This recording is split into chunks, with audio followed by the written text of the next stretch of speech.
So hello friends, स्वागत है आपके अपनी यूट्यूब चैनल श्लोक स्टडी क्लासेस में। तो हम पढ़ रहे थे क्लास 10th का मैथ, जिसमें हम पढ़ रहे थे चैप्टर नंबर तीसरा, जिसका नाम है दो चर वाले रैखिक समीकरण युग्म।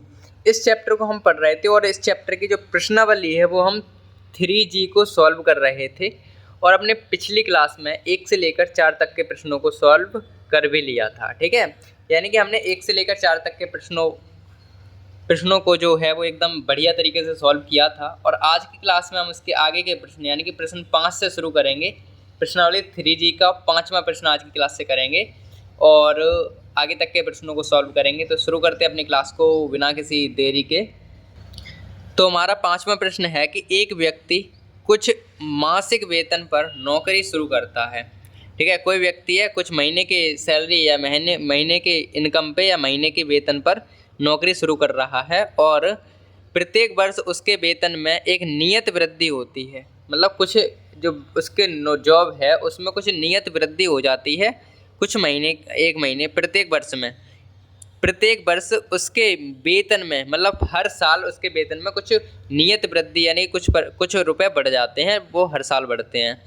यदि नौकरी के 4 वर्ष बाद उसका वेतन 2200 रुपये हो और 15 वर्ष बाद उसका वेतन इतना हो 2750 हो, तो प्रारंभ में वेतन उसका जो प्रारंभ में उसका वेतन कितना था और वृद्धि के समय उसका कितना वेतन रहेगा या क्या थी, जो वार्षिक वृद्धि है वो क्या थी, वो हमें पता करनी है। ठीक है, एक तो हमें पता करना है उसका प्रारंभिक वेतन की शुरुआत उन्होंने कितने रुपए में ज्वाइन करी, जो जॉब है वो कितने रुपए में ज्वाइन करी थी, और जो वार्षिक वृद्धि है मतलब हर साल कितने रुपए उसकी सैलरी में बढ़ जाते हैं, वो हमें पता करना है। ठीक है, तो सिंपल सी बात है। तो इसे लिखेंगे पहले हल और उसके बाद हम कुछ चीज़ मानेंगे, जो हमें पूछा है वही हम मानेंगे। कि मान लेंगे कि माना प्रारंभिक में वेतन, मासिक वेतन, महीने का वेतन x रुपये मान लेते हैं। तो माना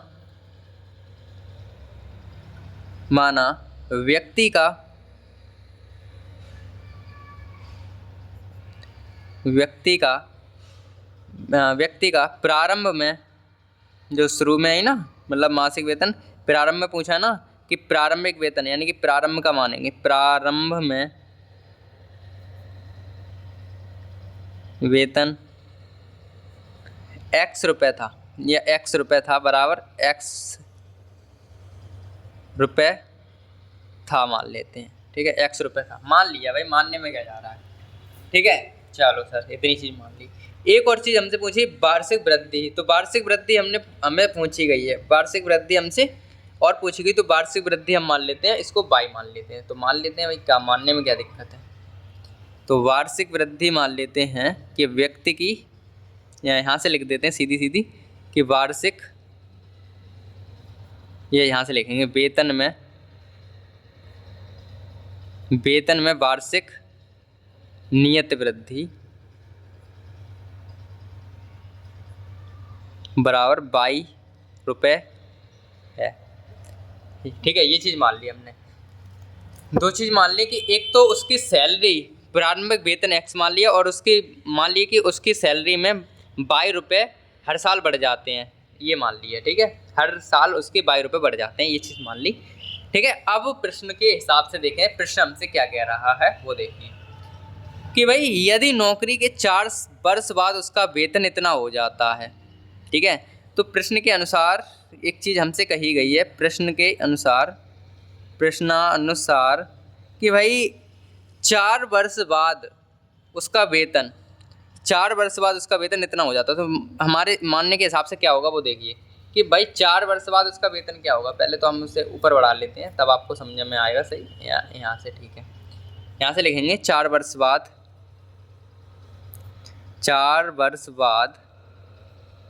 व्यक्ति का वेतन क्या हो जाएगा बताओ। देखो 4 वर्ष बाद व्यक्ति का वेतन, अभी उसका x है, प्रारंभिक वेतन उसका x है। ठीक है, प्रारंभिक वेतन कितना है उसका x है। तो प्रारंभिक वेतन जो है उसमें अगर हम 4 साल और ऐड कर दें तो ये हो गया हमारे पास उसका क्या वेतन, उसका मासिक वेतन। लेकिन एक चीज़ और समझनी पड़ेगी आपको कि वृद्धि भी हो रही है, ये तो 4 साल बढ़ गए, अब उसमें हर साल 22 रुपये बढ़ेंगे भी तो। ठीक है, अब देखो 4 वर्ष बाद व्यक्ति का वेतन वैसे होना चाहिए इतना कि भाई एक्स प्रारंभिक वेतन था, 4 साल उसने कर लिया तो 4 साल हो गया। अब हर साल उसके बढ़ते हैं 22 रुपये, तो 4 साल भी बढ़ेंगे तो इसमें 4 बाई आ जाएगा। बस सिंपल सी बात ये है, ठीक है। तो 4 वर्ष बाद उसका वेतन आ जाएगा एक्स प्लस 4 बाई, ठीक है। तब प्रश्न हमसे कह रहा है कि जो एक्स प्लस 4 बाई है वेतन, वो कितना है, वो हमारे पास एक्स प्लस 4 बाई बराबर वेतन जो है वो है 2200 रुपये है, ठीक है। तो हम यहाँ पे लिख देंगे 2200 रुपये, ठीक है। तो इस तरीके से ये 2200 रुपये हो गए हमारे पास, और ये समीकरण बन गया पहला, ठीक है। पहला समीकरण बन गया। अब सेम टू सेम 15 वर्ष अगली वाली निकालने हैं। अगली केस क्या दे रहा है, 15 साल वाली दे रहा है, वो देखो। और 15 वर्ष बाद उसका वेतन इतना हो जाता है। तो सेम टू सेम सवाल ऐसे ही बन जाएगा कि इसी प्रकार कि 15 वर्ष बाद व्यक्ति का वेतन क्या हो जाएगा भाई। अब देखो एक्स तो था उसका शुरू में ही, 15 साल बाद यानी कि 15 बाई, क्योंकि हर साल 22 रुपये बढ़ेंगी, तो एक्स तो शुरू में था और 15 साल बाद यानी 15 बाई बराबर हो जाता है उसका कितना 2750 रुपये। और ये हमारा समीकरण नंबर 2 बन गया, ठीक है। ये हमारा समीकरण नंबर 2 बन गया। अब समीकरण 1 व 2 से हम काम करेंगे, तो यहाँ लिख लेते हैं समीकरण 1 व 2 से। समीकरण 1 व 2 से तो सॉल्व कर लेते हैं इसे जल्दी से जल्दी। तो 1 मिनट जरा रुकिए, पेज हिल रहा है। अच्छा हाँ, अब ठीक है। हाँ, तो पहला समीकरण हमारे पास क्या है भाई, ये है एक्स प्लस के 4 बाई बराबर के 2200, और दूसरा है हमारे पास एक्स प्लस के 15 बाई बराबर के 2750। ये हमारे पास है सिस्टम। तो देखो घटाएंगे अगर हम तो ये माइनस हो जाएगा, ये माइनस हो जाएगा, ये माइनस हो जाएगा, ये अब ये कट जाएंगे, ठीक है। 15 में से जब 4 जाएंगे तो हमारे पास बच जाएंगे कितने, ये माइनस किया ना, तो 15 में से जब 4 जाएंगे तो हमारे पास कितने बचेंगे, 11 बाई बच जाएंगे सर, ठीक है सर बच गए। अब 2700 में से ये घटा देंगे, 2700 में से कितने घटा देंगे, 2750 में से 2200 रुपये घटा देंगे तो कितने बच जाएंगे हमारे पास, 550 रुपये बच जाएंगे। 11 से ही कट जाएंगे 5 बार में, तो बाई बराबर तो आ गया हमारे पास 11 पंजे 55 यानी कि 50, ठीक है। बाई बराबर तो आ गया हमारे पास 50, ठीक है सर, बाई बराबर 50 आ गया। और एक्स बराबर क्या आएगा वो देखो कि अब बाई का मान समीकरण 1 में रख देते हैं। बाई का मान समीकरण 1 में रखने पर तो रख दें, तो क्या होगा एक्स प्लस के 4 बाई बराबर के 2200। तो एक्स यानी कि ऐसे की ऐसी प्लस बाई की जगह हमें रखने 50, तो 50 रख देंगे, 5 चौक 20 हो जाएंगे, यानी कि 200 तो जो हो जाएंगे बराबर 220, 2000 इधर 2200 ये रहे। एक्स बराबर आ जाएगा हमारे पास 2000, ये उधर जाके 2000 बचेंगे। तो एक्स का मान तो हमारे पास 2000 आ गया है, ठीक है। तो अब हम मानेंगे भाई एक्स और बाई का मान हमने क्या क्या माना था वो देखो। एक्स हमने क्या माना था, एक्स हमने माना था शुरुआत में कि प्रत्येक प्रारंभिक वेतन एक्स रुपये था, यानी कि एक्स का मान आ गया 2000। तो प्रारंभिक वेतन कितना था, 2000 था, और बाई हमने मान लिया वार्षिक, तो उसके 50 रुपये पर साल बढ़ रहे थे, एक साल में 50 रुपये बढ़ जाते थे, ठीक है। तो इस तरीके से हम लिख देंगे लास्ट में। अतः है जो सवाल सॉल्व हो गया ना, लिख लिया होगा आपने, तो आप लास्ट में ये लिख देना कि अतः व्यक्ति का प्रारंभिक वेतन 2000 रुपये था तथा वेतन में वार्षिक वृद्धि कितने 50 रुपये होती थी, क्या होती थी या होती है, कुछ भी लिख देना। इस तरीके से ये प्रश्न कर लेना। जो भाषा लिखनी है वो लिखनी थी, सॉल्व तो हमने कर ही दिया, भाषा के लिए जगह नहीं बची नहीं हमारे पास, इस वजह से दिक्कत है, ठीक है। तो फिलहाल आप लिख लेना, इतने तो समझदार हो चुके हो। तो फिलहाल ये प्रश्न हो गया कंप्लीट 5वां, और अब हम बढ़ेंगे अपने 6वें प्रश्न पर। तो हमारा 6वां प्रश्न है कि मेवे के 700 ग्राम के एक पैकेट की लागत 72 रुपये है, मतलब एक मेवा है कोई, मेवे के 700 ग्राम के एक पैकेट की लागत है 72 रुपये है, ठीक है। इसमें कुछ काजू की गरी है और शेष किशमिश की गरी है, मतलब कुछ काजू है कुछ गरी है, ऐसे मान लीजिए। गरी मतलब किस, गरी का मतलब होता है घिस के डाल देते ना, वो चीज़ होती है। कुछ काजू की गरी, गिरी मतलब गरी एक ही बात है, कोई नहीं, ठीक है। और शेष किशमिश की गरी है। यदि काजू की गरी का भाव है, काजू की जो गरी है उसका भाव है 96 रुपये प्रति किलोग्राम, और किशमिश का भाव 112 रुपये है, ठीक है। जो काजू की गरी है उसका भाव 96 और किशमिश का 112 प्रति किलो है।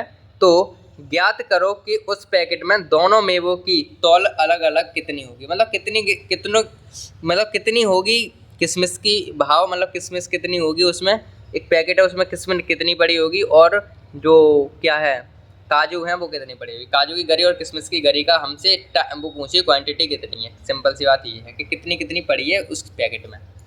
ठीक है, तो फिलहाल तो इसे सॉल्व करते हैं। ठीक है, तो हल लिख लिए हमने यूं करके ऐसे। ठीक है, माना, क्या मानना तो पड़ेगा। देखो माना, अब क्या नहीं क्या पूछा है वही मान लेते कि भाई किशमिश की मात्रा पूछी है और हमसे उसकी मात्रा पूछी है कि काजू की, तो मान लेते किशमिश हमारी x है, तो माना कि किशमिश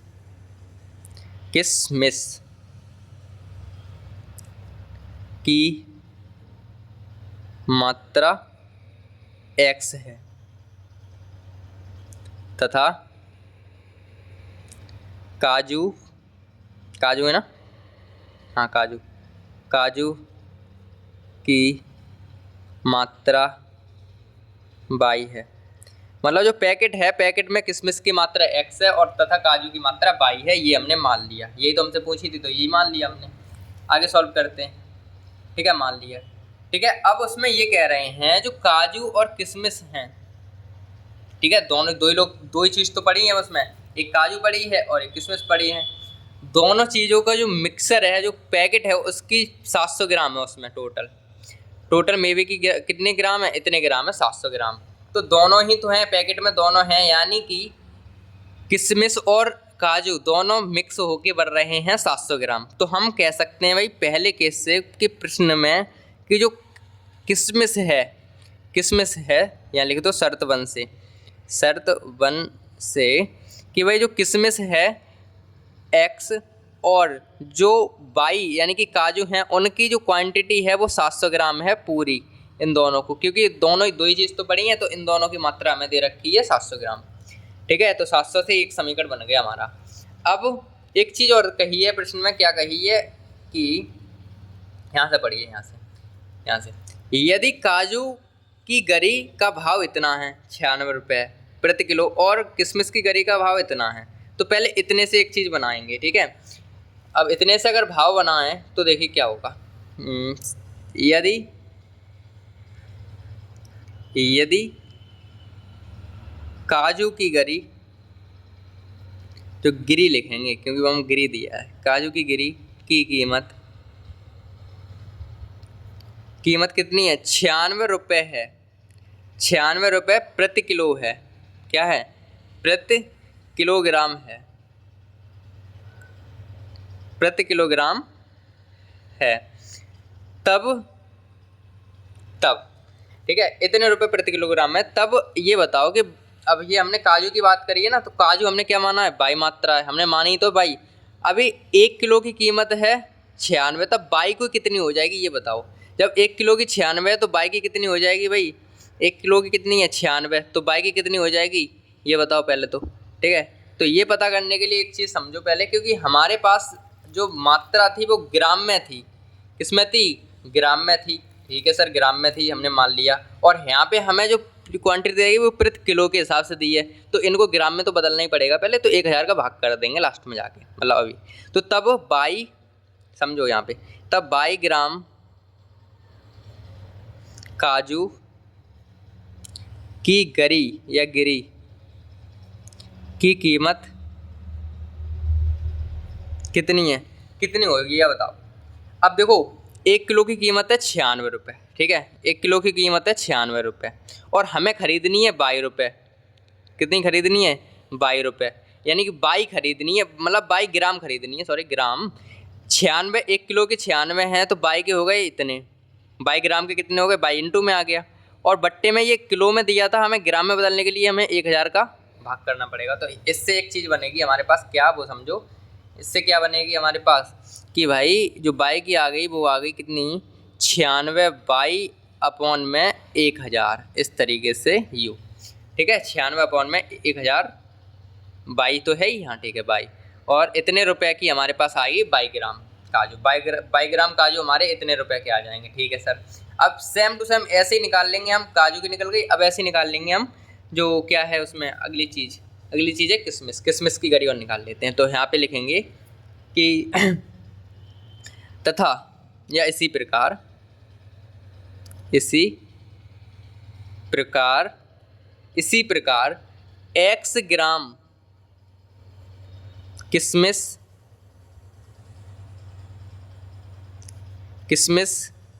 की गिरी की कीमत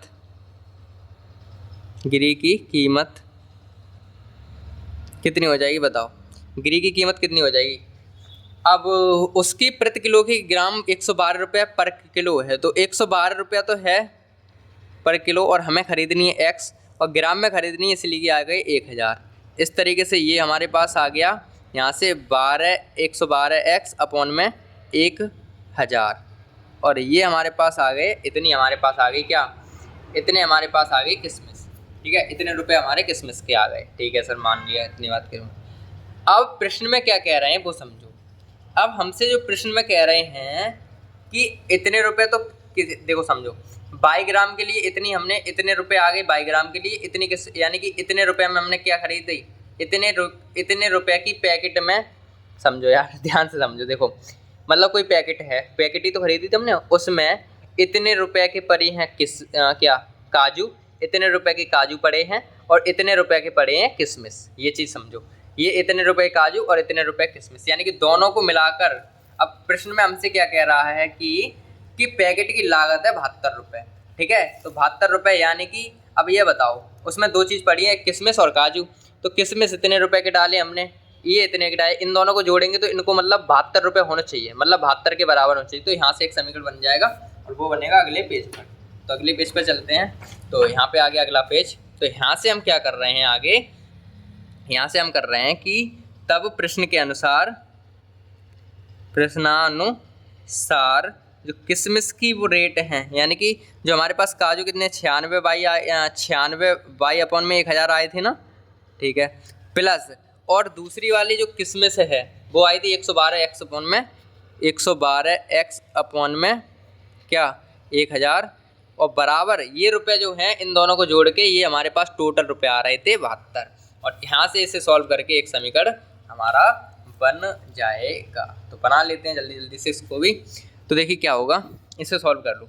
तो देखो अगर हम क्या करें, इसको सॉल्व करें, तो देखो यहाँ पे एक काम कर रहे हैं, इनका गुणा इधर कर लेते हैं, इनका गुणा इधर कर लेते हैं, तो क्या आ जाएगा, हर तो समान है ही, क्योंकि हर समान है तो गुणा करने की हमें ज़रूरत पड़ेगी नहीं। तो 1000 ऐसे के ऐसे आ गए, यहाँ 1000 है, यहाँ 1000 है, 1000 ऐसे गए, 96 बाई ऐसे के ऐसे आ गए, प्लस के 112 हमारे पास ऐसे के ऐसे आ गए, 72 हमारे ऐसे के, इनका गुणा इधर कर देंगे तो आ गए 96 बाई प्लस के 112x बराबर के 72,000। ये हमारे पास समीकरण बन गया दूसरा। ठीक है, दूसरा समीकरण बन गया ये। अब इसे थोड़ा ये बड़ा लग रहा है ना, तो इसे हम छोटा करने के लिए क्या करेंगे, इसमें 8 कॉमन मिल जाएंगे इसमें। देखो 8 इसमें, इससे हाँ ठीक है। तो यहाँ से करेंगे कि दोनों पक्षों में 8 का भाग देने पर, तो वो यहाँ लिखेंगे 8 कॉमन लेने पर लिख देते हैं 8, या फिर ये लिख देते हैं दोनों तरफ से 8 कॉमन लेने पर, ये सही है। ठीक है, तो 8 कॉमन लेंगे तो यानी कि इसके भी नीचे 8 आ गए, और इसके भी नीचे 8 आ जाएंगे, और इसके भी नीचे 8 आ जाएंगे। तो 8 का इसमें भाग करेंगे तो 8 से ये 12 8 96 होते हैं, यानी कि 12 बाई प्लस के यहाँ पे 14 8 112x, यानी कि 14x आ गई, और इनका इसमें देंगे तो 8 9 72, यानी कि 9000 हमारे पास ये आ गया। ये बन गया छोटा सा समीकरण और दूसरा। ठीक है, दूसरा समीकरण हमारा ये बन गया। अब हम करेंगे समीकरण 1 व 2 से। ठीक है, समीकरण 1 व 2 से। तो समीकरण 1 क्या था हमारे पास, समीकरण 1 हमारा आया था, सिंपल सा था, x + y बराबर 700, ये हमारे पास था। और दूसरा हमारे पास ये दिखाइए आपको 14x, 14 हम आगे लिखेंगे x को x के संग, और y पीछे लिख देते हैं, बराबर 9000 हैं ही। अब कॉमन करना है, कोई भी चीज़ हमें सेम करनी है, तो क्या कर रहे हैं हम, ऊपर वाले में 12 का गुणा कर देते हैं यहाँ पे। तो ऊपर वाले में 12 गुणा करेंगे तो क्या बनेगा वो देखिए, 12x हो जाएंगे यहाँ पे, प्लस के 12y हो जाएंगे यहाँ पे, और 12 सत्ते 84 जो होते हैं वे हो गए हमारे पास यहाँ पे 8400, और जे हमारे ऐसे के ऐसे आ जाएंगे, प्लस के 12y बराबर के 9000। ये माइनस माइनस माइनस और ये कट गए। ठीक है, तो हमारे पास यहाँ पे तो बचे केवल 2x माइनस के 2x, और यहाँ पे हमारे पास 84, 9000 में से 84 गए यानी कि 600 हमारे पास यहाँ बच गए, पर माइनस के तो ये कट गए। x बराबर आ गया 600 बट्टे में 2, तो x का मान तो हमारे पास आ रहा है कितना, 300। तो x का मान तो हमारे पास आ गया 300। ठीक है, x का मान आ गया हमारे पास 300। ठीक है, अब हमें y का मान निकालना, तो इधर निकलेगा y का मान, तो लिख लेते हैं यहाँ पे कि जो x का मान है समीकरण कितने में रखते हैं, एक में रखने पर, तो एक समीकरण हमारे पास x प्लस के y बराबर 700 है। तो x का मान तो हमारे पास 300 आया, प्लस y बराबर 700, तो y बराबर आ गया 700 माइनस 300, तो y बराबर कितना आ गया हमारे पास, कितना बचा भाई, 400 बचे ना हमारे पास। ठीक है, 700 में 300 गए, 400 बचे। ठीक है, तो y का मान तो आ गया 400 और x का मान आ गया 300। ठीक है सर जी, अब क्या लिखना है लास्ट में जाके, अब आपको एक चीज़ लिखनी है, ये तो हमने कर लिया, इतना आपने भी कर लिया होगा। अब हमें क्या लिखना है वो समझिए कि हमने भाई देखो, हमने शुरुआत में मानी कि x हमारे पास इतनी है, ठीक है, ग्राम है ना, तौल पूछिए। ठीक है, हाँ, तो देखिए x हमने मानी किसमिस, तो x का मान तो हमारे पास आ गया कितना, 300, यानी कि जो वो है जो किसमिस है वो कितने हैं, वो कितने ग्राम है, वो 300 ग्राम हमारी किसमिस पड़ी है इसमें। ठीक है, कितनी पड़ी है भाई, 300 ग्राम तो हमारी इसमें किसमिस पड़ी है। और साथ ही साथ आगे बढ़े हैं तो अगली हमने जो क्या मानी, बाई का मान माना था। बाई का मान क्या माना, अब बाई हमारी क्या है, ये है बाई हमने मानी, क्या मानी भाई, देखो ना यहाँ पे बाई मानी हमने काजू, तो काजू हमारे पड़े हैं 400 ग्राम। ठीक है, तो टोटल हमारे पास 700 ग्राम हो रहे हैं, देखो 300 400 700, टोटल हमारे पास जो बजट था वो 700 ग्राम था। देखो यहाँ पे ध्यान से, टोटल हमारे पास कितना था, 700 था, 700 ग्राम आ गया। तो इस तरीके से प्रश्न हुआ, ये भी कंप्लीट। ठीक है, ये प्रश्न हमारे पास एकदम बेहतरीन तरीके से कंप्लीट हो गया है। और अब हम बढ़ेंगे अपने अगले प्रश्न की तरफ। तो हमारा 7वां प्रश्न है वो क्या है कि भाई किराए, 7वां प्रश्न है ये कि किराए पर पुस्तकें देने वाले किसी पुस्तकालय का प्रथम 3 दिनों का एक नियत किराया है। मतलब जो लाइब्रेरी होती हैं, पुस्तकालय होती हैं, वो हमें क्या करते हैं, हमें किताबें दे देते हैं कुछ दिनों के लिए पढ़ने के लिए।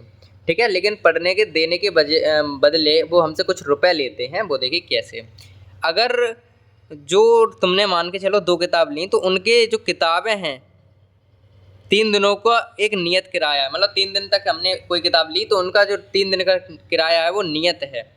ठीक है, एक नियत किराया है। ठीक है, चलो मान लिया। ठीक है, प्रथम 3 दिन के लिए एक नियत किराया है, तथा उसके बाद प्रत्येक अतिरिक्त दिन के लिए, यहाँ होगी अतिरिक्त दिन का अलग किराया लगता है। मतलब प्रथम 3 दिन के लिए आए तो एक किराया लगेगा सबको, लेकिन अतिरिक्त जितने दिन आपने लिए अतिरिक्त दिनों के लिए अलग किराया है। सरता ने 7 दिनों तक एक पुस्तक रखने के लिए 27 रुपये अदा किए, जबकि सूजी, जो सूसी है, नाम है सूसी, ठीक है, जो है, अब यहाँ पे देख लेना, सूसी है शायद, ने एक पुस्तक 5 दिनों तक रखने में, मतलब जो सट्टा है उसने 7 दिनों में रखे तो इतने रुपए दिए, 27 रुपये। और जो उसने सूसी ने 5 दिन तक पुस्तक कोई रखी, वो उसने क्या दिए, 21 रुपये दिए 5 दिनों के। तो नियत किराया तथा प्रत्येक अतिरिक्त दिन का किराया हमें पता करनी है कि भाई नियत किराया क्या है, 3 दिन का नियत किराया क्या है, और प्रत्येक अतिरिक्त दिन का, मतलब प्रत्येक दिन का कितना किराया लगता है, ये हमें पता करना है। ठीक है, तो देखो पूरा प्रश्न में फ्रेम में ही आ पा रहा है, तो हमें तो आगे पढ़ना ही पड़ेगा भाई, ध्यान से समझाओ। ठीक है सर, समझ गए। तो आगे बढ़ लेते हैं, हल कर लेते हैं इसे। तो सबसे पहले तो लिखेंगे हल, और उसके बाद आगे काम करेंगे। तो मान लेते हैं कि माना, जो पूछा जाता है भाई माना जाता है, पहली बात तो ये रही। तो माना कि किराए पर पुस्तक जो है, उसके किराए पर पुस्तकें देने वाले किसी पुस्तकालय का प्रथम 3 दिन का किराया हमने x मान लेते हैं। ठीक है, तो मान लेते हैं भाई किराए पर पुस्तकें देने वाले किसी पुस्तकालय का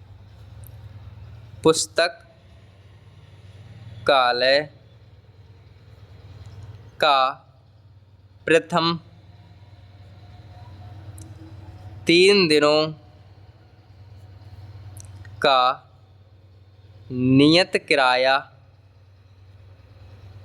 नियत किराया x रुपये है।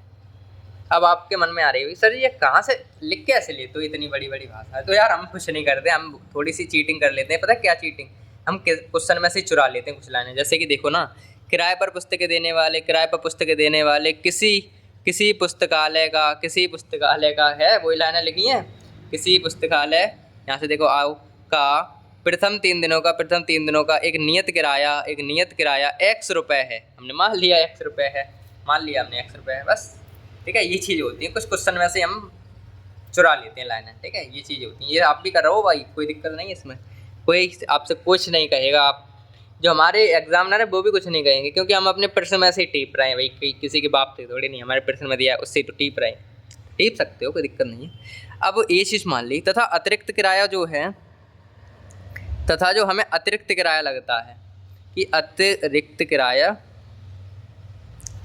अतिरिक्त दिन का किराया जो है वो हम 22 रुपये मान लेते हैं, बराबर 22 रुपये है। 22 रुपये है, ये हमने मान लिया कि अतिरिक्त दिन का किराया 22 रुपये है। ठीक है सर।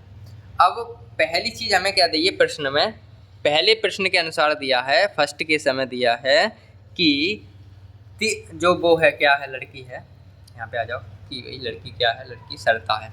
सरता ने 7 दिनों के लिए किताब ली, 7 दिनों के तक पुस्तकें ली और उसने 27 रुपये दिए 7 दिनों के। ठीक है, तो इसका हम फ़ायदा उठाएंगे। वो कैसे उठाएंगे वो देखिए। जो है, अब देखिए 7 दिन टोटल है, 7 दिन में 3 दिन तो फिक्स किराया होता है, तो यहाँ पे 7 दिनों के लिए है, यहाँ लिख देते हैं थोड़ी हिंट के लिए, 7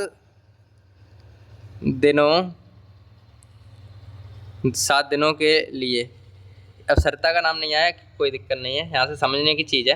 7 दिनों के लिए हमने क्या किया, 3 दिन का तो फिक्स किराया लगता है, यहाँ से 3 दिन का नियत किराया लगेगा, 3 दिन का नियत किराया लगेगा। अब 3 दिन का नियत किराया लग गया। ठीक है, अब 7 दिन में 3 दिन तो नियत लग गए, 7 दिन में से 3 दिन हटा दो तो 4 दिन और बचे, 4 दिन उसने अतिरिक्त लिए, 4 दिनों का अतिरिक्त किराया लगेगा, 4 दिनों का अतिरिक्त किराया लगेगा नहीं, अतिरिक्त किराया ये टोटल उसने दिए, इन दोनों को मिला के उसने केवल 27 रुपये दिए थे बस। नियत किराया भी दिया उसी में और 4 दिन का अतिरिक्त किराया भी 27 रुपये में काम हो गया उसका। ठीक है, तो हमने 3 दिन का नियत किराया कितना माना था, हमने माना x। ठीक है, और अतिरिक्त 4 दिनों का किराया मतलब प्रत्येक दिन का माना था हमने y। प्रत्येक दिन का कितना माना, दिख रहा है ना, अतिरिक्त दिन यानी कि प्रत्येक दिन, अतिरिक्त दिन का y माना, तो 4 दिनों का कितना हो जाएगा 4y, और ये हमारे पास आ जाएंगे 27। तो इस तरीके से ये पहला समीकरण बन गया हमारा। इसी प्रकार हम निकालेंगे, इसी प्रकार दूसरी बात से, इसी प्रकार दूसरी लड़की है जो सूसी, उसने कितने 5 दिनों के लिए लिया था, तो यहाँ पे लिख देंगे 5 दिनों के लिए। तो 5 दिनों के लिए 3 दिन तो पहले से नियत किराया है भाई, 3 दिन तो नियत किराया है, नियत किराया, और प्लस कितने अतिरिक्त रह गए दिन, 2 दिन रह गए, 2 दिनों का उसे अतिरिक्त किराया देना पड़ेगा, अतिरिक्त किराया। और ये टोटल उसके पास हो जाएगा कितना, उसने कितने रुपए दिए, केवल 21 रुपये दिए थे और उसका काम पूरा तरह से हो गया था। तो 3 दिन का किराया तो हमने x ही माना था, और 1 दिन का y माना, तो 2 दिन का हो गया 2y, और बराबर में 21 तो है ही, और ये समीकरण बन गया दूसरा, तो अब हम क्या करेंगे, समीकरण 1 व 2 से आगे सॉल्व करेंगे अगले पेज पर। ठीक है, तो अगले पेज ले लेते हैं, ये आ गया हमारे पास अगला पेज, और यहाँ से हम शुरू करेंगे। यहाँ लिख लेते हैं समीकरण 1 से, समीकरण 1 व 2 से। तो समीकरण 1 क्या है, समीकरण हमारे पास है x + 4y = 27। समीकरण 1 लिख लेते हैं, x + 4y = 27, और दूसरा समीकरण हमारे पास x + 2y = कितना था, 21 रुपये, पहला, और ये दूसरा सेम तो हमें दिख ही रहे हैं, हमें कोई दिक्कत वाली काम करना ही नहीं। ये माइनस ये कट गया, 4 में से 2 गए, बचेंगे 2y, और बराबर बचेंगे 27 में से जब 21 घटाएंगे तो कितने बच जाएंगे हमारे पास, सर कैसी बात कर रहे हैं, 6 बच जाएंगे, तो y बराबर क्या हो जाएंगे, 3 हो जाएंगे। सर कोई दिक्कत ही नहीं है, ठीक है, बच्चों से यार हो तुम तो। ठीक है, तो y का मान तो आ गया 3। अब हम निकाल लेते हैं कितना, पहले तो पेज लगा लेते हैं फ्रेम में, तब करेंगे आगे। हाँ ठीक है। अब हमें निकालना बाई का मान, तो लिख देंगे बाई का मान समीकरण 1 में रखने का। बाई का मान समीकरण 1 में रखने पर, तो 1 में रख देते हैं। तो समीकरण 1 में रखेंगे तो क्या होगा, देखो सर क्या होगा सर, x + 4y बराबर 27 तो है, तो x + 4 × 12, 4 × 12 हो गए बराबर 27। तो x बराबर आ गया हमारे पास कितना, 27 - 12, x बराबर कितना आ जाएगा बता दीजिए, 15 ही बचते हैं भाई, x बराबर क्या आ जाएगा 15। ठीक है, तो बस हो गया काम अपना। तो ठीक है, तो x का मान निकल के आया 15 और y का मान निकल गया 3। अब हमने x और y क्या माने थे वो देख लीजिए जरा। हमने x और y क्या माने थे, ये माने थे हमने कि भाई प्रथम 3 दिन का किराया, जो नियत किराया वो x माना था, तो मतलब हमारे पास जो प्रथम 3 दिन का रुपये लगते हैं वो 15 लगते हैं। ठीक है, 3 रुपये के 15, 3 दिन के 15 रुपये लगेंगे, मतलब 3 दिन हमको किताब रखेंगे, 3 दिन के 15 रुपये नियत है, ये सब पे 3 लगेंगे और प्रत्येक दिन 3-3 रुपये जुड़ते जाएंगे।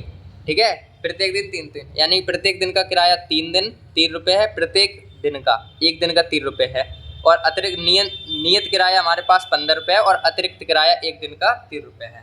तो लिख देंगे कि अतः, अब देखिए लिखना सिखाएं आपको, अब हम लिख देंगे कि अतः नियत किराया कितना है, नियत किराया कितना x है, x को हमने, हमारा आंसर आ गया, x का मतलब कितना आया था 15, तो नियत किराया 15 है तथा प्रत्येक अतिरिक्त दिन का किराया कितना है, बाई का मान कितना आया था सर, 3 आया था, तो 3 है। तो ऐसे लिखेंगे, अतः नियत किराया 15 तथा प्रत्येक अतिरिक्त दिन का किराया कितना है भाई कितना है 3 रुपये है। ठीक है, 3 है। ठीक है, तो इस तरीके से हमारे पास ये प्रश्न भी कंप्लीट होता है। जो 7वां प्रश्न है वो भी हमारे पास एकदम बेहतरीन तरीके से कंप्लीट हो गया। और अब हम बढ़ेंगे अपने 8वें प्रश्न पर। तो हमारा 8वां प्रश्न है कि भाई कुछ धन किसानों के बीच बराबर बांटा जाना है, मतलब कोई धन है, कोई इनकम है, कोई कुछ भी है, कोई धन है, वो किसानों के बीच बराबर बंटना है। यदि 2 किसान कम होते हैं तो प्रत्येक को 50 रुपये अधिक मिलते हैं।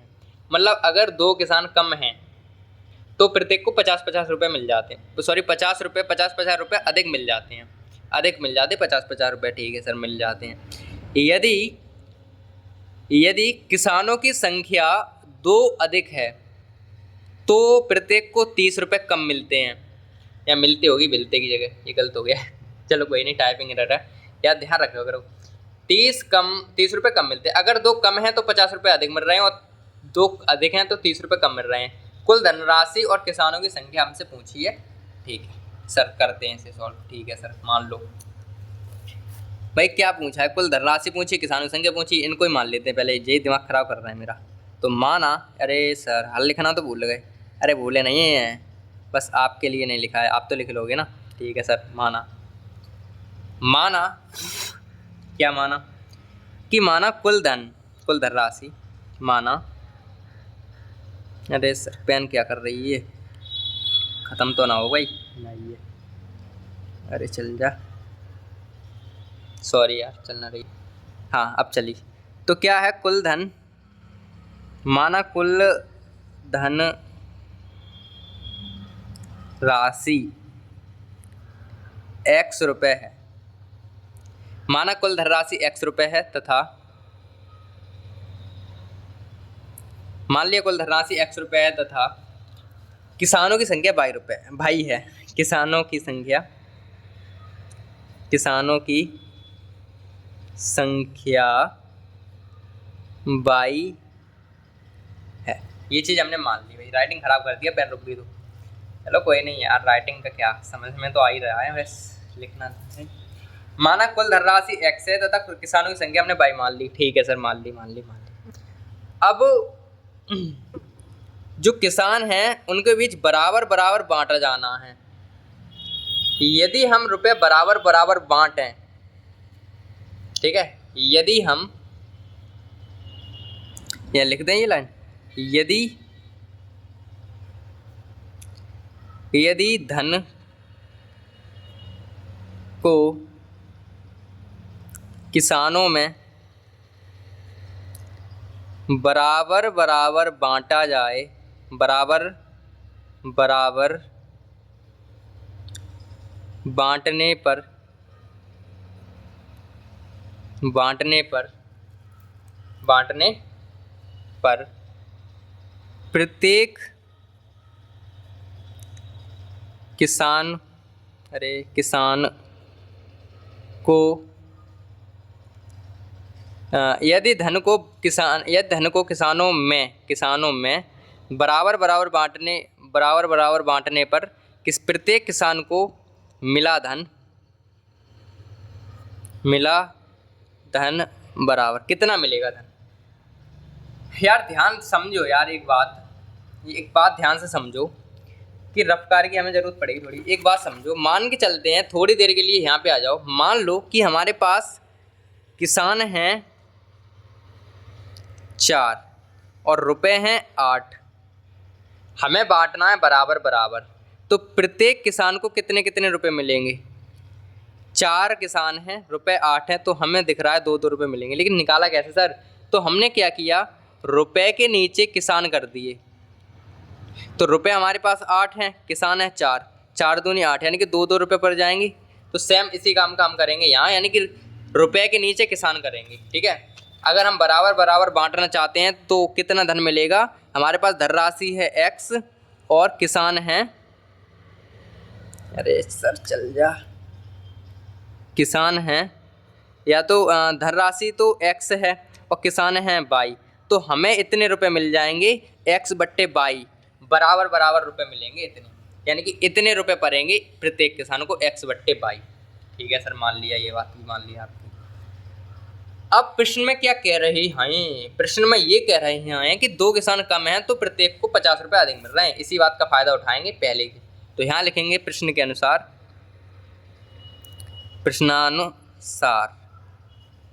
प्रश्नानुसार अगर हमारे किसान x तो रुपए हैं, ठीक है, और y किसान है, और किसानों में 2 किसान कम हैं। ठीक है, किसानों में क्या 2 किसान कम हैं, और अगर हम इनको और टोटल रुपए इतने होने थे, मतलब इतने बटने थे, तो x में बट्टे y में से घटा दें तो प्रत्येक को 50 रुपये मिल रहे हैं एक्स्ट्रा। ठीक है, टोटल रुपए इतने थे, इतने रुपए में से इतने घटाएंगे तभी तो 50 मिलेंगे। ठीक है सर, इतने हमारे पास क्या हैं, ये हमारे पास इतने रुपए हैं, इतने में से इतने घटा देंगे, ये आ जाएंगे। ठीक है सर, तभी तो हमने ये निकाल के दिखाया भाई, ये घटाने की ज़रूरत पड़ेगी अभी। ये तो x है, इसमें से 2 किसान कम हैं तब इतने रुपए मिलेंगे, 2 किसान कम होंगे तो इतने होंगे, सब किसान होंगे तो इतने होंगे, इसमें से इतने घटा देंगे तो इतना आ जाएगा हमारे पास। ठीक है सर, आ गया।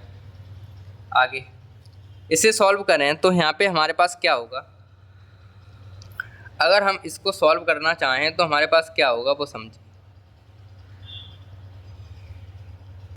ठीक है, तो इससे अगर हम सॉल्व करें तो क्या होगा, कर लेते हैं सॉल्व। देखो y का इधर करेंगे तो यहाँ हो जाएगा y माइनस 2, इनका गुणा कर दिया सिंपल, ये हो जाएगा xy माइनस ये हो जाएगा भाई xy और प्लस के 2x।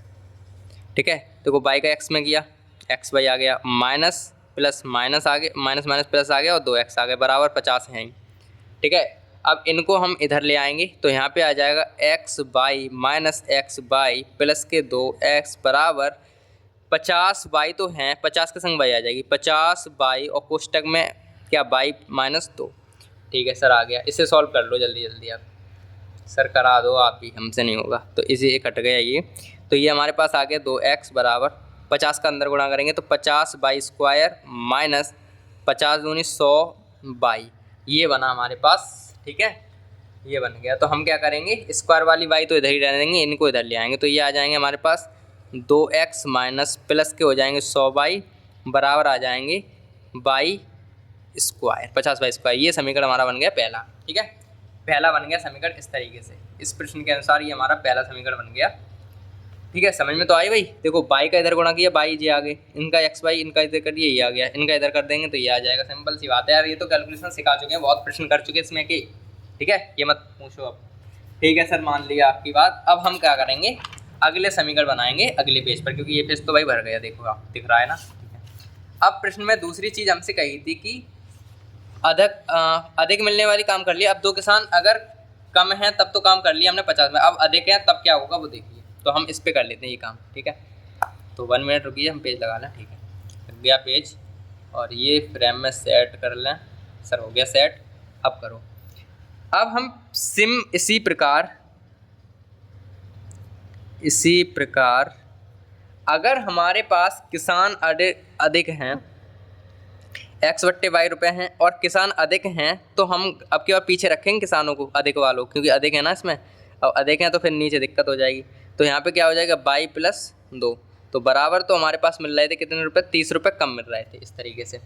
ठीक है, इस बार हमने क्या किया, दो, मतलब कुल मिला के इतनी ध्यान रखो कि अगर जे प्लस माइनस जे वाली चीज़ है, अगर प्लस है तो पीछे रखेंगे इसके, और माइनस है तो आगे रखेंगे, बस ये चीज़ ध्यान रखो, बस सिंपल। इसे सॉल्व कर लेते हैं। तो इससे 30 तो वो मिल ही रहे थे अपन को, तो यहाँ पे आ जाओ।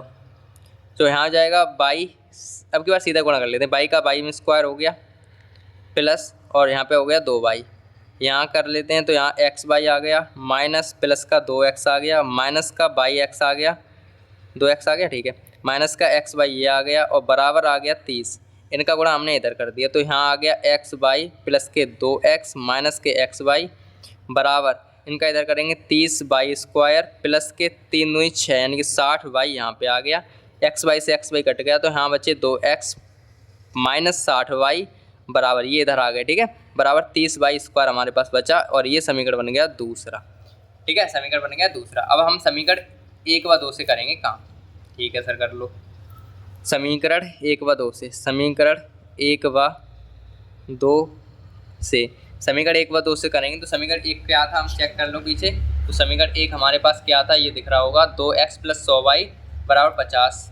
तो यहाँ पे लिख लेते हैं 2x प्लस के 100y बराबर 50y², और ये हमारे पास है 2x माइनस 60y बराबर 30y²। ये पहला समीकरण है, ये दूसरा समीकरण है। ठीक है, अरे सर दिख नहीं रहा है, अब दिखेगा। ठीक है, इस तरीके से ये दिख गया होगा, ये मान रख दिया हमने। ठीक है, अब एक काम करो कि अगर हम क्या करें, सेम तो है ही जी, तो ये प्लस हो जाएगा, ये माइनस हो जाएगा, ये कट जाएगा। तो हमारे पास ये तो हो गए 160, 100 और 160 बाई, ये हमारे पास कितने हो जाएंगे, ये घट जाएंगे 20y², ये बच जाएंगे। ठीक है सर, बच गए। एक बाई से एक बाई कट जाएगी, सी सर कट गई। एक जीरो से एक जीरो और कट जाएगा सर, ठीक है कट गया। बचा क्या, बाई 2 बाई बच गए, और 16 ये बच गए। ये आ जाएंगे 2 8 16, ये 8 आ जाएंगे। तो बाई बराबर तो हमारे पास आ गया 8, बाई का मान तो 8 आ गया, यानी कि किसान भी 8 ही निकले। वाह यार, क्या एग्जाम्पल दिया था सर ने। 1 मिनट, बाई को अब वो देख लेंगे। ठीक है, आ जाओ यहाँ पे x का मान, बाई का मान समीकरण 1 में रख देंगे। बाई का मान बाई का मान समीकरण 1 में रखने पर, ये पेन क्या नाटक कर रही है आज, दिक्कत हो रहा है मुझे तो बहुत, आज गर्मी लग गई क्या इसको भी, रखने पर। ठीक है, तो रख दें भाई, रख दो सर। तो पहले लिख तो लो सर, तब रखियो। समीकरण 1 हमारे पास है 2x प्लस के 100y बराबर के 50y²। ठीक है, बाई की जगह हमने रखना 8, तो 2x तो ऐसे कैसे, ये हो जाएंगे 800 बराबर, ये हो जाएंगे 50 इंटू बाई का स्क्वायर, यानी 64। ठीक है सर, इतनी तो चलती है सर, इतनी फास्ट तो हमारी है कैलकुलेशन, इतना मत डराओ मुझे। 2x बराबर, इनका इधर गुणा कर देंगे भाई। अब जल्दी से गुणा करोगे, 50 का 64 में गुणा करेंगे तो क्या हो जाएगा, ये 3200 हो जाएंगे हमारे पास, और माइनस के 800 इधर पहुंच जाएंगे। तो 2x बराबर हमारे पास बच जाएंगे 2400, और x बराबर तो आ जाएगा हमारे पास 1200, यानी कि जो रुपए हैं वो x का मान है 1200 रुपये। ठीक है, तो x का मान है 1200 रुपये। ठीक है सर, समझ गए। ठीक है, तो यानी कि हमारे पास कुल धन तो 1200 रुपये है, और किसानों की संख्या 8 है। किसानों की संख्या 8 है। सर एग्जाम्पल तो आपने बढ़िया से दिया था, एकदम बेहतरीन यार। वो कभी कभी लग जाता है तुक्का, कहते ना है तुक्का लग गए हो। तो हमने एग्जाम्पल भी 8 किसान वाला दिया, आंसर भी 8 ही किसान आ गए। ठीक है, देखो देखिए कैसे लिखोगे। अब नीचे लिखोगे अतः, देखो कुल धन हमने x माना, तो यहाँ पे कुल धन हमारा आ गया 1200 रुपये। ठीक है, तथा किसानों की संख्या बाई मानी थी, किसान संख्या हमारी 8 आ गई। ठीक है, तो हम लिखेंगे अतः कुल धनराशि, यहाँ से लिखेंगे, देखो ध्यान से देखो, अतः कुल धनराशि कितनी है, कुल धनराशि 1200 रुपये, और किसानों की संख्या 8 है या 8 होगी। ठीक है, इस तरीके से ये प्रश्न हमारा हो गया कंप्लीट, और आप कर लेना इसको कंप्लीट। और अब हम बढ़ेंगे अपने अगले प्रश्न पर बहुत तेज़ी के साथ, यानी कि 9वें प्रश्न पर। तो हमारा 9वां प्रश्न है कि भाई एक व्यक्ति ने कुल 75,000 रुपये की पूंजी लगाई। ठीक है, इसका एक भाग 12% वार्षिक ब्याज की दर पर और शेष भाग 10% ब्याज की दर पर लगाया, उसे यदि उसे कुल वार्षिक ब्याज 8300 रुपये मिले तो ज्ञात कीजिए कि प्रत्येक, यहाँ प्रत्येक होगी, प्रत्येक दर पर उसने कितना धन लगाया। उसने क्या किया, कितना धन लगाया, ये हमें पता करना है। ठीक है सर, पता कर लिया। ठीक है, ठीक है, चलो आ जाओ, निकाल लेते हैं भाई, इसको भी कर लेते हैं हल।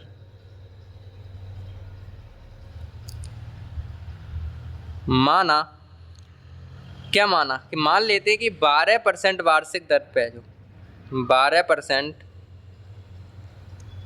वार्षिक दर पर 12% ब्याज है ना, 12% जो ब्याज की दर है, ब्याज की दर से x रुपये लगाए, क्योंकि हमें धन ही तो पता करना है। लगाया धन, तो लगाया धन x मान लेते हैं, x धन लगाया। तब एक चीज़ बताइए हमें, तब एक वर्ष का साधारण ब्याज कितना होगा। साधारण ब्याज का फॉर्मूला सर बता दीजिए, मूलधन इंटू दर इंटू समय बट्टे में 100, ये तो होता है। ठीक है सर, इसी में मान रख देंगे, अपन आ जाएगा। तो निकाल लेते हैं भाई, निकाल लेते हैं। तो मूलधन तो हमारे पास कितना है, हमने x मान लिया है, मूलधन x मान लिया। दर हमारे पास कितनी है सर, हमारे पास 12 है, दर दिखनी है ना, 12 है, तो 12 दर आ गई। समय हमारे पास 1 वर्ष है, 1 वर्ष आ गया, बट्टे में 100।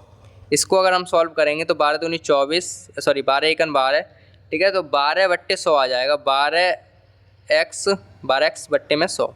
इन्हें अगर 2 से काटेंगे तो 2 छिंग 12, ये आ गया 2 छिंग 12, और ये आ जाएंगे 50, फिर 3 से और काट देंगे तो आ जाएगा x बट्टे 3x बट्टे में 25। ठीक है, 3x बट्टे में 25। तो हमारे पास जो 1 वर्ष का साधारण ब्याज आ गया 3x बट्टे में 25 आ गया। ठीक है सर, आ गया। ठीक है, तब हमारे पास शेष धन क्या बचेगा भाई, तब शेष धन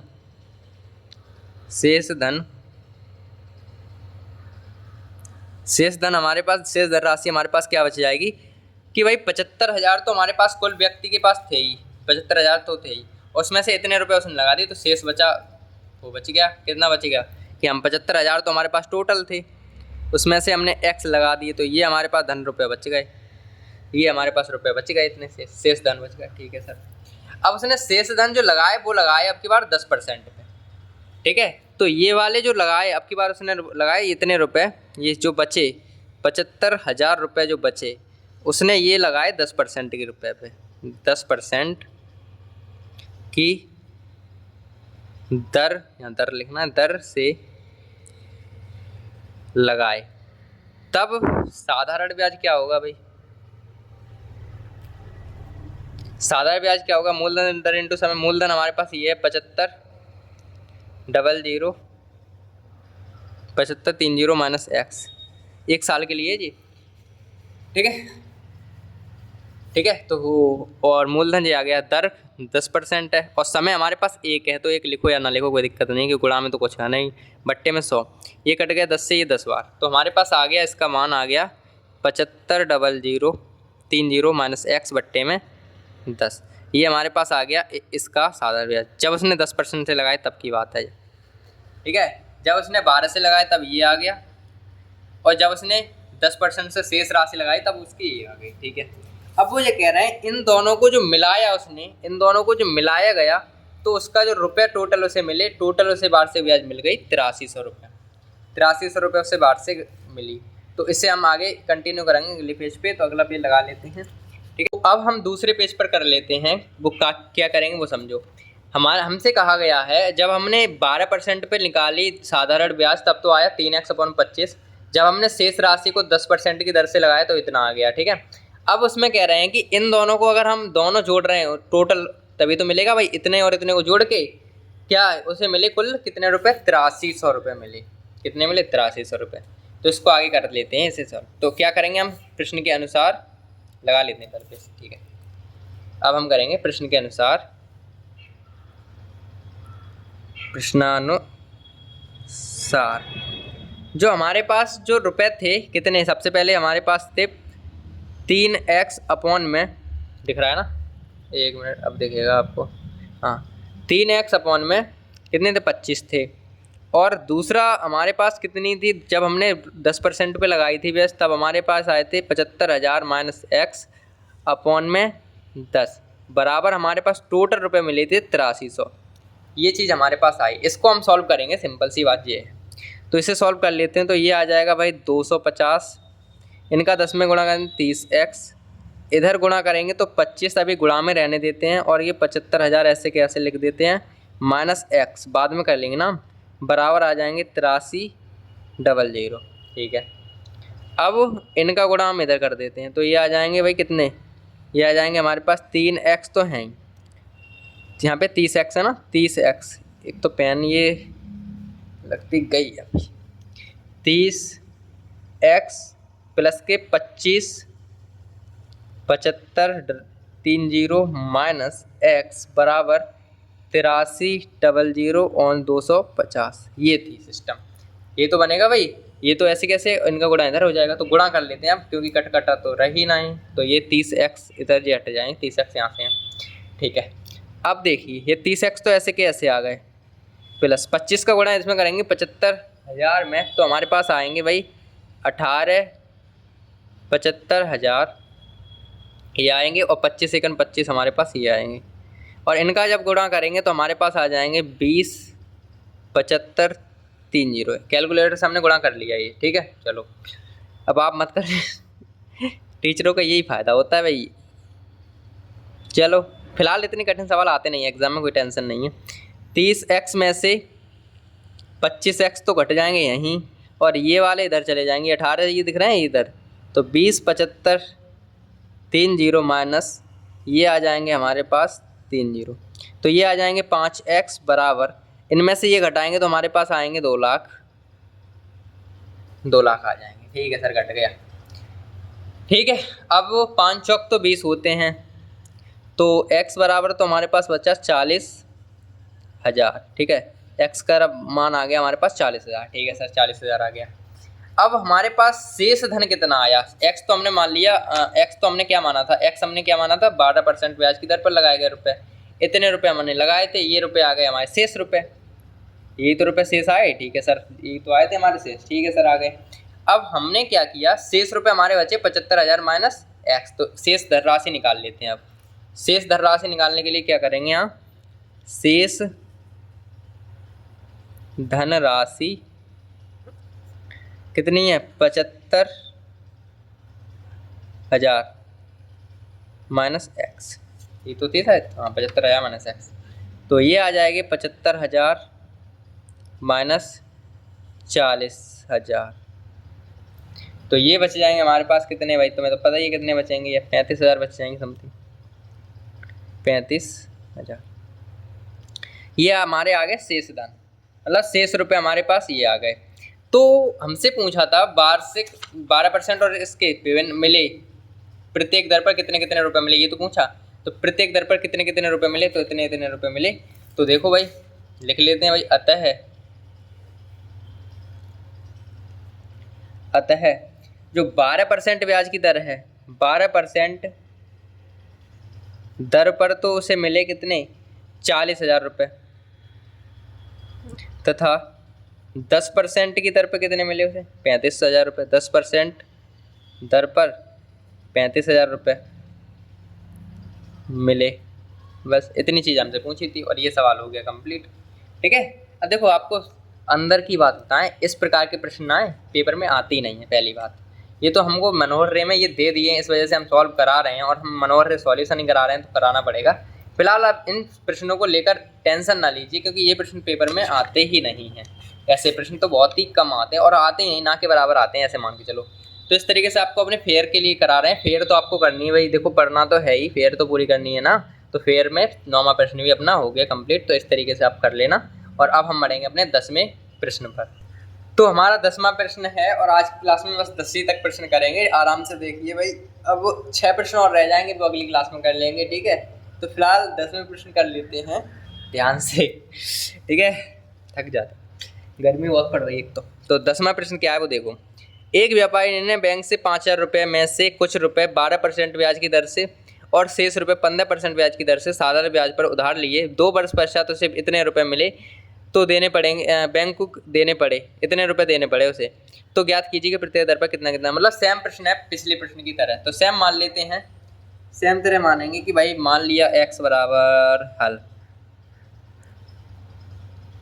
हम मान लेंगे माना x रुपए, ठीक है, x रुपए 12% ब्याज पर, या फिर लिख सकते हैं 12% ब्याज पर 2 वर्ष के लिए उसने x रुपए लिए, ये मान लेते हैं भाई। तो माना, मतलब जो भाषा लगे अच्छी वो लिख लो, माना 12% ब्याज पर 2 वर्ष के लिए x रुपए उधार लिए, ये हमने मान लिया भाई। ठीक है सर, मान लिया, तो मान लिया। तब हम कह सकते हैं कि तब क्या होगा, तब अतः हम कह सकते हैं कि तब x रुपए पर 2 वर्ष के लिए, x रुपए पर 2 वर्ष का 12% की दर से साधारण ब्याज क्या होगा, 12% की दर से साधारण ब्याज, साधारण ब्याज, या तब लिख सकते हो, तब x रुपए पर, x रुपए माने थे, उस पर 2 वर्ष के लिए, 2 वर्ष के लिए 12% दर पर साधारण ब्याज क्या होता है, मूलधन इंटू दर इंटू समय। मूलधन तो x है, दर हमारी 12 है, वर्ष 2 हैं, अपॉन में 100 आते ही हैं। ठीक है, तो इस तरीके से ये क्या हो जाएगा, इस तरीके से ये क्या हो जाएगा भाई, 24x बट्टे में 100। ये 2 से अगर काटें हम तो आ जाएंगे 12, 4 से काट देते, 4 छिंग 24 और 4 पंजे 20, यानी 25 चौका 100, तो 6x बट्टे 25, तो ये आ गया हमारे पास 12% की दर पे, 12% की दर पे, तो ये आ गया। शेष धन कितना बचेगा जब इतना 12% पे आ गया, तो शेष धन कितना बचा, शेष धन, शेष धन हमारे पास टोटल तो 5,000 रुपये थे, 5,000 रुपये में तो x रुपये हम लगा चुके हैं पहले ही, तो अब हमारे पास इतने रुपए जो बचे वो शेष बच गए, और इतने रुपए को अब लगाएंगे हम 10% की दर पर। तो इसी प्रकार से हम लगा देंगे भाई 10% की दर पर, तो लिखेंगे कि इसी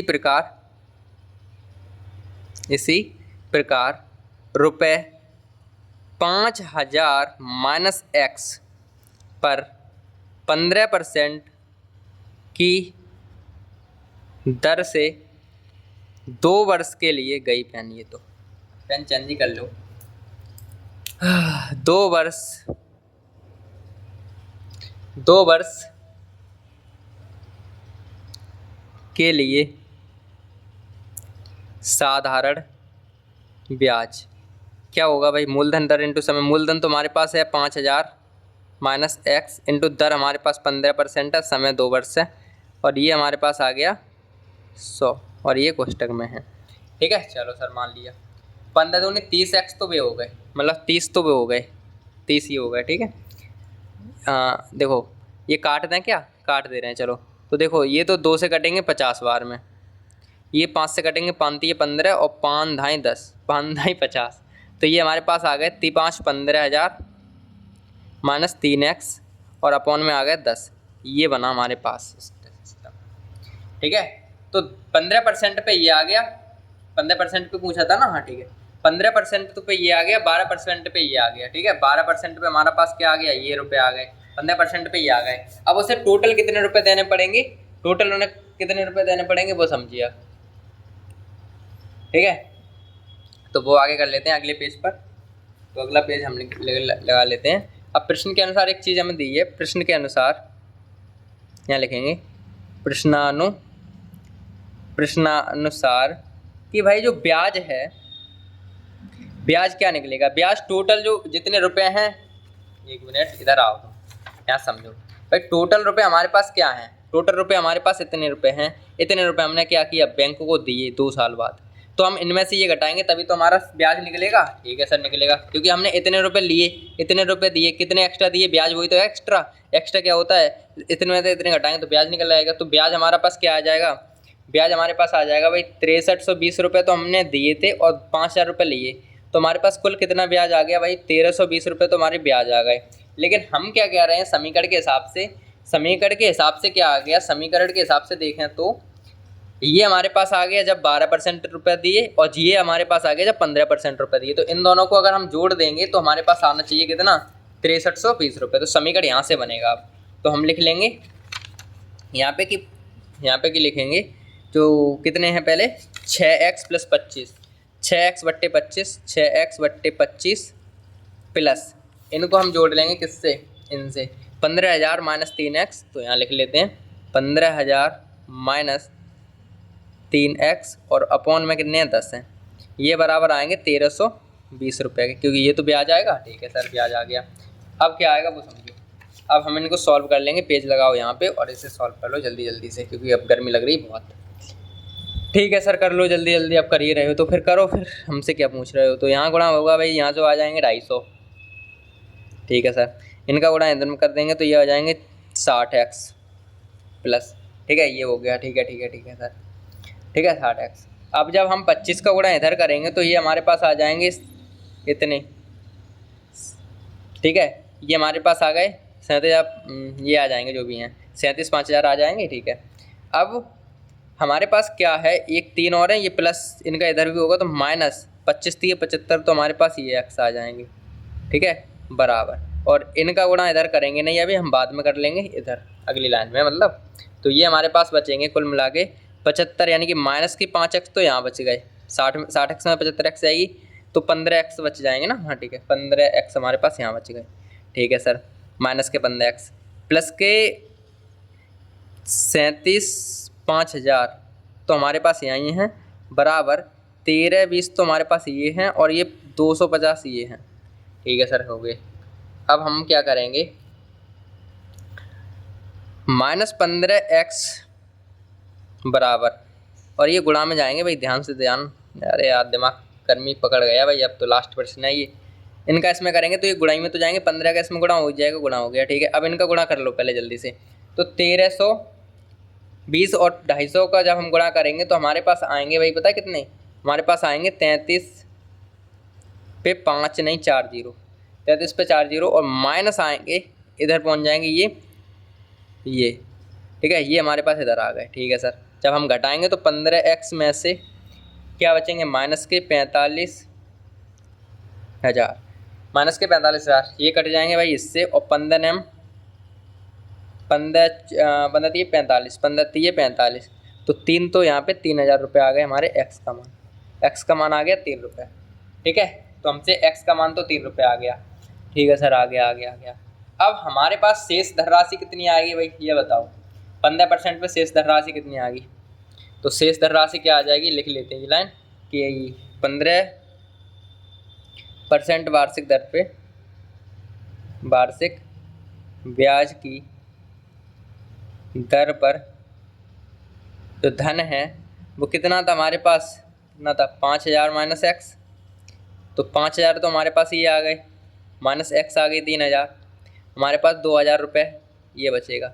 और ये हमसे पूछा था। ठीक है, तो ये हमसे क्या करा था, ये हमसे पूछा था ना। ठीक है, ये हमसे पूछा था, देखो भाई ध्यान से कि भाई प्रत्येक दर पर, तो प्रत्येक दर पे मतलब एक तो आ गई हमारी 3000 और एक आ गई हमारे 2000। अब लिखना कैसे वो देखिए भाई। अतः हम प्रश्न से ही लिखेंगे, अतः व्यापारी ने प्रत्येक दर पर, यानी कि व्यापारी ने 12% की दर पर तो कितने 3000 रुपये तथा 10% ब्याज दर नहीं 15% ब्याज की दर पर कितने रुपए खरीद लिए उसने, 2000 रुपये उसे मिले। ठीक है, इस तरीके से आप लिख लेना बना के। तो ये हो गया हमारे पास कंप्लीट प्रश्न, कंप्लीट कौन सा 10वां प्रश्न। तो आज की क्लास में तो बस 10 ही प्रश्न करेंगे और आगे के प्रश्न करेंगे अगली क्लास में। ठीक है, ऐसे ही 6 प्रश्न और रह गए इस क्लास में, इस प्रश्नावली में, तो वो भी हो जाएंगे धीरे धीरे से। ठीक है, तो फिलहाल तो आप करते चलिए और मिलते हैं हम अगली क्लास में, तब तक के लिए बाय।